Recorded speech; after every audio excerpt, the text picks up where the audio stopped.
ആകാശവാണി. നമസ്കാരം. പ്രാദേശിക വാർത്തകൾ വായിക്കുന്നത് സുധിൻ സൈനുദ്ദീൻ.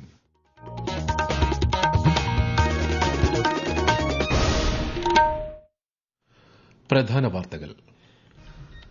പ്രധാനമന്ത്രി നരേന്ദ്രമോദി ഞായറാഴ്ച ഗുജറാത്തിലെ സോമനാഥ് ക്ഷേത്രം സന്ദർശിക്കും. സോമനാഥ് സ്വാഭിമാൻ പർവ് പരിപാടിയിൽ പങ്കെടുക്കും. സംസ്ഥാനത്തെ വിവിധ സ്റ്റേഷനുകളിൽ ട്രെയിനുകൾക്ക് 15 സ്റ്റോപ്പുകൾ കൂടി അനുവദിച്ച് റെയിൽവേ. പ്രമുഖ പരിസ്ഥിതി ശാസ്ത്രജ്ഞനും അധ്യാപകനുമായ മാധവ് ഗാഡ്ഗിൽ അന്തരിച്ചു. വിട പറഞ്ഞത് പശ്ചിമഘട്ടത്തിന്റെ കാവലാൾ. 4ാമത് കേരള നിയമസഭ അന്താരാഷ്ട്ര പുസ്തകോത്സവത്തിന് മികച്ച ജനപങ്കാളിത്തം. മാതൃകാ നിയമസഭ മന്ത്രി വീണ ജോർജ് ഉദ്ഘാടനം ചെയ്തു. കൊല്ലം തോട്ടത്തറ ഹാച്ചറിയിലെ മുട്ടക്കോഴികൾ കൂട്ടത്തോടെ ചാകുന്നു. പക്ഷിപ്പനി ആശങ്കയിൽ ജനം. 2026 ICC വനിതാ ട്വന്റി ലോകകപ്പിന്റെ യോഗ്യതാ മത്സരക്രമം പ്രഖ്യാപിച്ചു. വാർത്തകൾ വിശദമായി. പ്രധാനമന്ത്രി നരേന്ദ്രമോദി ഞായറാഴ്ച ഗുജറാത്തിലെ സോമനാഥ് ക്ഷേത്രം സന്ദർശിക്കും. സോമനാഥ് ക്ഷേത്രത്തിൽ ആക്രമണം നടന്നിട്ട് 2026 1000 വർഷം തികയുന്ന പശ്ചാത്തലത്തിൽ സംഘടിപ്പിക്കുന്ന സോമനാഥ് സ്വാഭിമാൻ പർവ് പരിപാടിയിൽ അദ്ദേഹം പങ്കെടുക്കും. ഒരു വർഷം നീണ്ടുനിൽക്കുന്ന ആത്മീയ സാംസ്കാരിക സാമൂഹിക പ്രവർത്തനങ്ങൾ പർവിന്റെ ഭാഗമായി സംഘടിപ്പിക്കും. ആവർത്തിച്ചുള്ള ആക്രമണങ്ങൾ ഉണ്ടായിട്ടും ഭക്തരുടെ ശാശ്വത വിശ്വാസവും സാംസ്കാരിക ശക്തിയും ചേർന്ന് സോമനാഥിനെ പുനർനിർമ്മിച്ചതായി പ്രധാനമന്ത്രി സമൂഹമാധ്യമത്തിൽ കുറിച്ചു. സോമനാഥിനെക്കുറിച്ചുള്ള സ്മരണകൾ സോമനാഥ് സ്വാഭിമാൻ പർവ് എന്ന ഹാഷ്ടാഗിൽ പങ്കുവയ്ക്കാൻ ശ്രീ മോദി ജനങ്ങളോട് ആഹ്വാനം ചെയ്തു. പ്രമുഖ പരിസ്ഥിതി ശാസ്ത്രജ്ഞനും അധ്യാപകനുമായ മാധവ് ഗാഡ്ഗിൽ അന്തരിച്ചു. പൂനെയിലെ ആശുപത്രിയിൽ ചികിത്സയിലിരിക്കെയായിരുന്നു അന്ത്യം.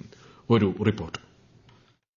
ഇന്ത്യയിലെ പരിസ്ഥിതി സംരക്ഷണ പ്രവർത്തനങ്ങൾക്ക് ശാസ്ത്രീയവും പ്രായോഗികവുമായ അടിത്തറ പാകിയ വ്യക്തിത്വമായിരുന്നു മാധവ് ഗാഡ്ഗിൽ. പശ്ചിമഘട്ടത്തിലെ പരിസ്ഥിതിയെക്കുറിച്ച് പഠിക്കാൻ കേന്ദ്ര സർക്കാർ നിയോഗിച്ച പശ്ചിമഘട്ട പരിസ്ഥിതി വിദഗ്ധ സമിതി അധ്യക്ഷനായിരുന്നു. 2011 ഗാഡ്ഗിൽ റിപ്പോർട്ട് സമർപ്പിച്ചത്. പശ്ചിമഘട്ട മേഖലയിലെ വലിയ തോതിലുള്ള അടിസ്ഥാന സൌകര്യ വികസന പദ്ധതികൾ വലിയ നാശങ്ങൾ സൃഷ്ടിക്കുമെന്ന് അദ്ദേഹം റിപ്പോർട്ടിൽ മുന്നറിയിപ്പ് നൽകി. അധ്യാപകൻ, പ്രധാനമന്ത്രിയുടെ ശാസ്ത്ര ഉപദേശക സമിതി അംഗം തുടങ്ങി വിവിധ മേഖലകളിൽ സേവനമനുഷ്ഠിച്ച ഗാഡ്ഗിലിന് രാജ്യം പത്മശ്രീ, പത്മഭൂഷൺ ബഹുമതികൾ നൽകി ആദരിച്ചു. News desk, Akashvani.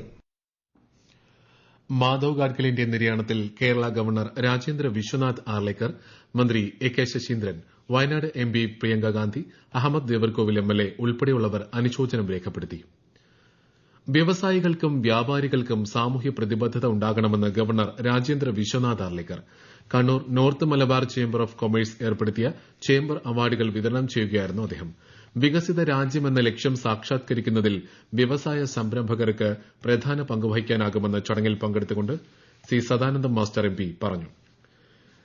4ാമത് കേരള നിയമസഭ അന്താരാഷ്ട്ര പുസ്തകോത്സവം 2ാം ദിനത്തിലേക്ക് കടന്നു. എഴുത്തുകാരും വിദ്യാർത്ഥികളും പൊതുജനങ്ങളും ഉൾപ്പെടെ നിരവധി പേരാണ് മേള കാണാനെത്തുന്നത്.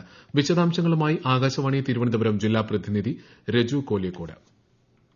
വിവിധ വിഷയങ്ങളിൽ പാനൽ ചർച്ചകൾ, ഇന്ററാക്ടീവ് സെഷൻ, യുനിസെഫ് പ്രോഗ്രാം എന്നിവയോടൊപ്പം സ്കൂൾ വിദ്യാർത്ഥികളുടെ ക്വിസ് മത്സരവും കലാപരിപാടികളും ഇന്ന് അരങ്ങേറും. രാവിലെ സ്റ്റുഡൻസ് കോർണറിൽ മാജിക് ഷോയും പപ്പറ്റ് ഷോയും ആസ്വാദകർക്ക് മുന്നിലെത്തി.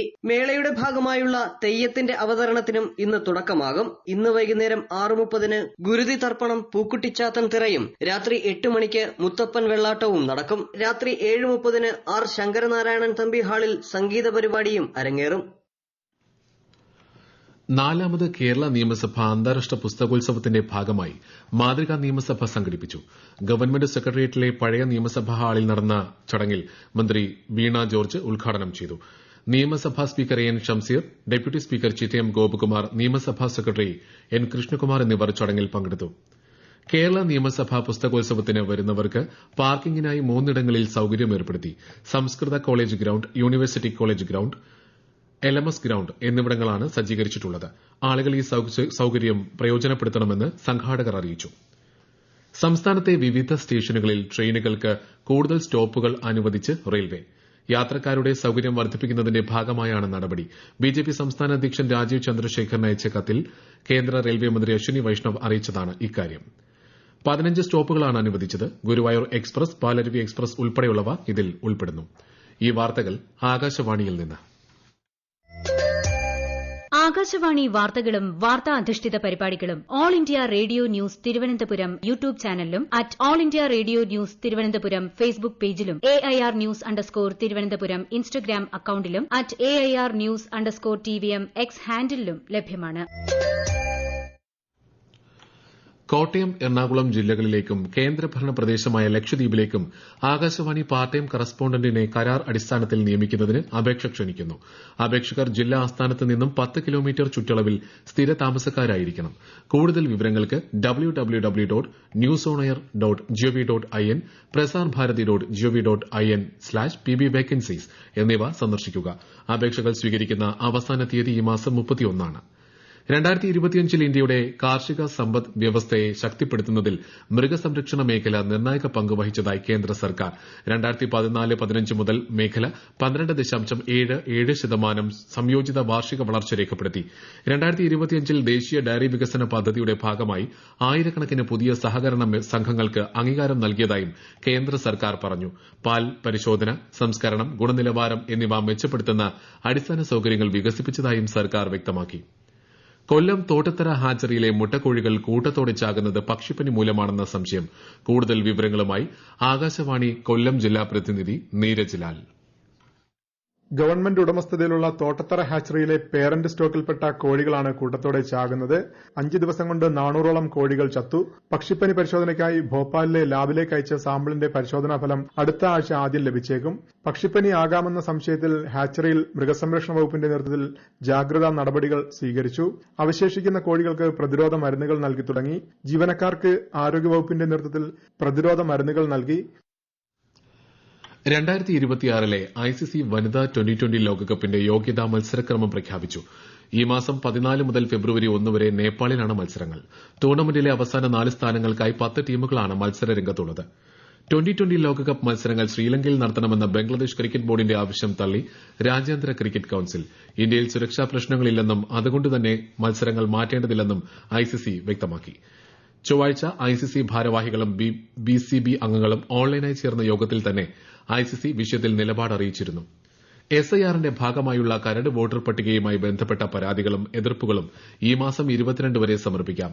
voters.eci.gov.in, ceo.kerala.gov.in വെബ്സൈറ്റുകളിൽ കരട് പട്ടിക ലഭ്യമാണ്. ഇടതുമുന്നണി പ്രവർത്തകൻ റെജി ലൂക്കോസ് BJPയിൽ ചേർന്നു. BJP സംസ്ഥാന അധ്യക്ഷൻ രാജീവ് ചന്ദ്രശേഖർ അംഗത്വം നൽകി. തദ്ദേശ സ്വയംഭരണ തെരഞ്ഞെടുപ്പിൽ BJP മികച്ച മുന്നേറ്റം നടത്തിയതായി ശ്രീ രാജീവ് ചന്ദ്രശേഖർ വ്യക്തമാക്കി. നിയമസഭാ തെരഞ്ഞെടുപ്പിലും ഇത് ആവർത്തിക്കുമെന്നും അദ്ദേഹം പറഞ്ഞു. പ്രസ് ഇൻഫർമേഷൻ ബ്യൂറോയുടെ നേതൃത്വത്തിൽ മലപ്പുറം നിലമ്പൂരിൽ പ്രാദേശിക മാധ്യമ പ്രവർത്തകർക്കായി സംഘടിപ്പിച്ച മാധ്യമ ശില്പശാല PIB additional director general V Palaniswami ഉദ്ഘാടനം ചെയ്തു. ഓരോ വാർത്തയുടെയും യാഥാർത്ഥ്യം തിരിച്ചറിഞ്ഞു വേണം അത് ജനങ്ങളിലേക്ക് എത്തിക്കാനെന്ന് അദ്ദേഹം അഭിപ്രായപ്പെട്ടു. മുതിർന്ന മാധ്യമ പ്രവർത്തകരെ ചടങ്ങിൽ ആദരിച്ചു. മാധ്യമ പ്രവർത്തകർക്കായി വിവിധ വിഷയങ്ങളിൽ ക്ലാസുകളും നടക്കും. സൌദി അറേബ്യയിലെ മദീനയിലുണ്ടായ വാഹനാപകടത്തിൽ പരിക്കേറ്റ് ചികിത്സയിലായിരുന്ന മലപ്പുറം തിരൂർക്കാട് സ്വദേശി ഹാദിയ ഫാത്തിമ മരിച്ചു. മദീനയിലെ ആശുപത്രിയിൽ ചികിത്സയിൽ കഴിയവെ ഇന്നലെ രാത്രിയോടെയായിരുന്നു അന്ത്യം. ഇതോടെ അപകടത്തിൽ മരിച്ചവരുടെ എണ്ണം 5 ആയി. ഹാദിയയുടെ പിതാവ്, മാതാവ്, സഹോദരൻ, ബന്ധു എന്നിവർ അപകട സ്ഥലത്ത് തന്നെ മരിച്ചിരുന്നു.